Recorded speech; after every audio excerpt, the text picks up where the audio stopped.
principle which requires deeper analysis. And the shart here which we have mentioned that Allah has given down is that He gives ear, which means the person listens to what's being said. And this is the condition in order to be truly affected by the words of their Lord subhanahu wa ta'ala. And of course elsewhere in the Qur'an that Allah has mentioned places where people have not given ear. For instance, in Surah An-Nuh, وإني كلما دعوتهم لتغفر لهم جعلوا أصابعهم في آذانهم واستغشوا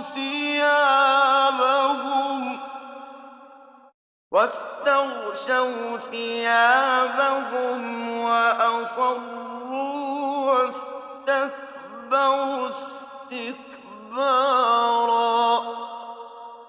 and verily, every time I called unto them that you might forgive them, they thrust their fingers into their ears, covered themselves up with their garments, and persisted in their refusal, and magnified themselves in pride.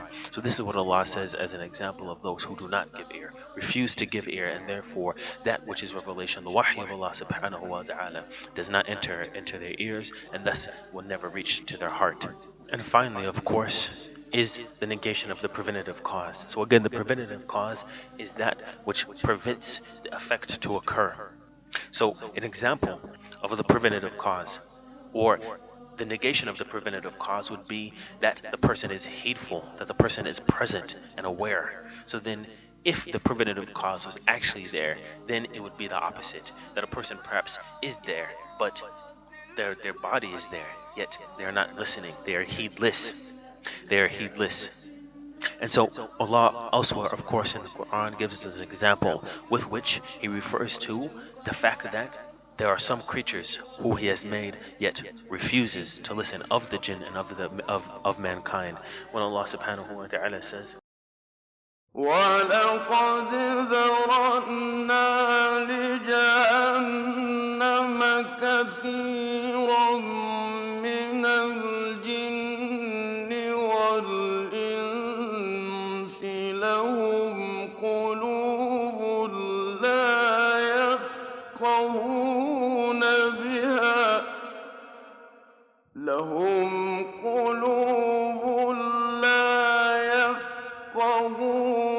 بها وَلَهُمْ أَعْيُنٌ لَا يُبْصِرُونَ بها وَلَهُمْ آذَانٌ لا يَسْمَعُونَ بها أولئك كالأنعام بل هم أضل أولئك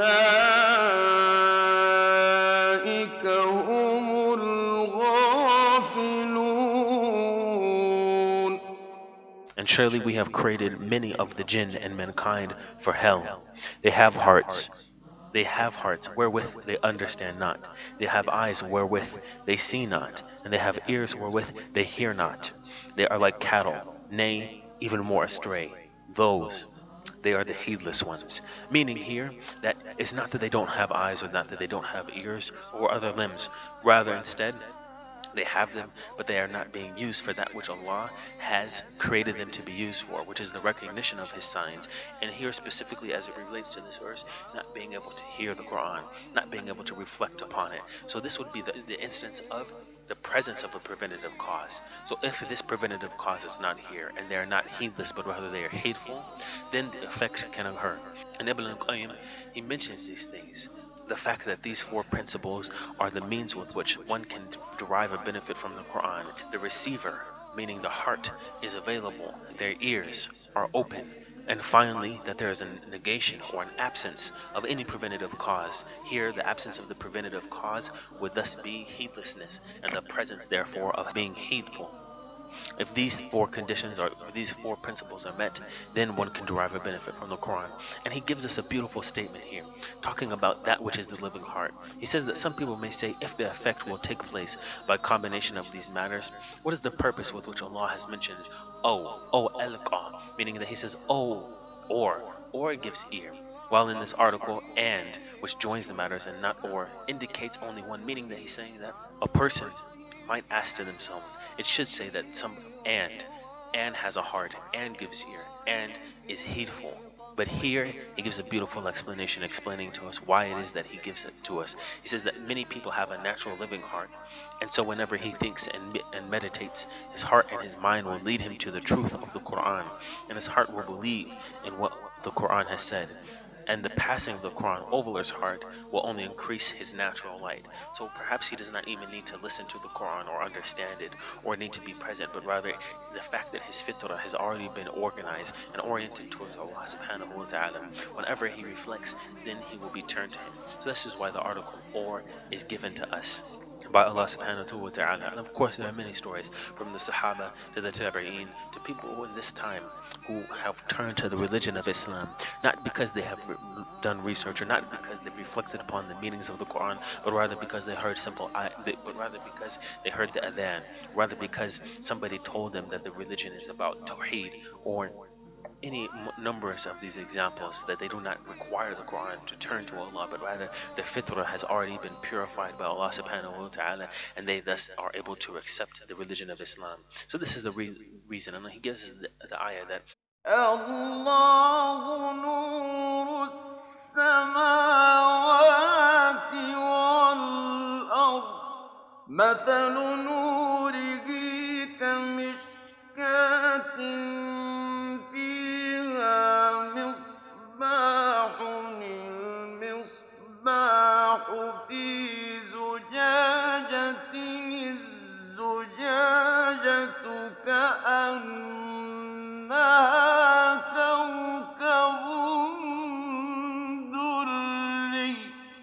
الزجاجة كأنها كوكب دري يوقد من شجرة مباركة زيتونة لا شرقية ولا غربية يوقد من شجرة مباركة زيتونة لا شرقية ولا غربية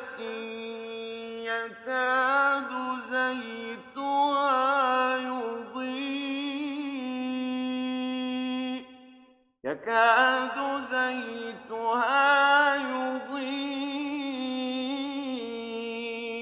ولو لم تمسسه نار نور على نور يهدي الله لنوره من يشاء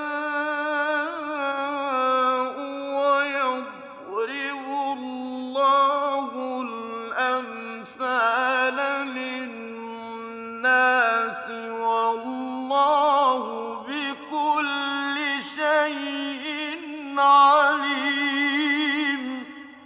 Allah is the light of the heavens and the earth. The parable of his light is as if he were a niche, as if there was a niche, and within a lamp. And the lamp is in a glass, and the glass as if it were a brilliant star, lit from a blessed tree, an olive, neither of the east nor of the west. Meaning that the sun rays don't come at on a specific time, but rather they are always there, whose oil would almost glow forth, though no fire touched it. Light upon light, Allah guides to his light whom he wills. So Ibn al-Qayyim mentions to us that the owner of our heart, of this alive heart, who combines in his heart the meanings of the Quran, he finds that It is as if it was written in his heart and he reads and comprehends it with his heart. Many people do not possess a perfectly prepared and aware heart. So the heart needs something else. It needs the witness through the ears and heedfulness.